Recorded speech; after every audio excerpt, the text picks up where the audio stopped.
গাজা সংকট সত্ত্বেও ইসরায়েলকে যুদ্ধবিমান গোলাবারুদ দিয়ে যাচ্ছে আমেরিকা।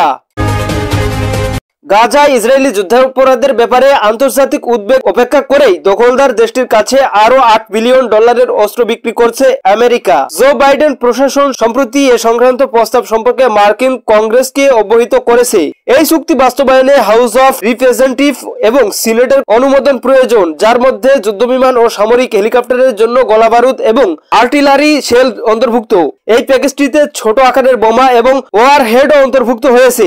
এই চুক্তির সঙ্গে জড়িত একটি সূত্রর বরাত দিয়ে ডেইলি সাবাহ জানিয়েছে, জো বাইডেন স্পষ্ট করেছেন যে আন্তর্জাতিক আইন ও মানবাধিকার আইনের সঙ্গে সামঞ্জস্য রেখে ইসরায়েলের নাগরিকদের সুরক্ষার জন্য অধিকার রয়েছে এবং যুক্তরাষ্ট্র ইসরায়েলের প্রতিরক্ষার জন্য প্রয়োজনীয় সামরিক সরবরাহ চালিয়ে যাবে। সূত্রটি জানিয়েছে, এই প্যাকেজের আওতাভুক্ত কিছু অস্ত্র বর্তমানে মার্কিন মজুতখানা থেকে সরবরাহ করা হতে পারে, তবে প্যাকেজের অধিকাংশ অস্ত্র সরবরাহ কয়েক বছর সময় লাগতে পারে। সর্বশেষ এই মার্কিন প্যাকেজ ড্রোন এবং অন্যান্য আকাশপথের হুমকির বিরুদ্ধে নিরাপত্তার জন্য AIM-12OC-8 এয়ার টু এয়ার ক্ষেপণাস্ত্র, 155 millimetre artillery shell, hellfire SGM-140 ক্ষেপণাস্ত্র এবং $6.75 বিলিয়ন অন্যান্য বোমা ও গাইডেন্স সিস্টেম অন্তর্ভুক্ত রয়েছে।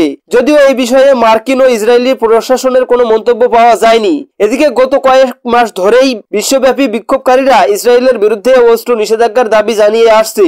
তা সত্ত্বেও মার্কিন নীতি প্রায় অপরিবর্তিত রয়েছে। গত আগস্টে যুক্তরাষ্ট্র ইসরায়েলের কাছে $20 বিলিয়ন যুদ্ধবিমান বিক্রির অনুমোদন দিয়েছিল।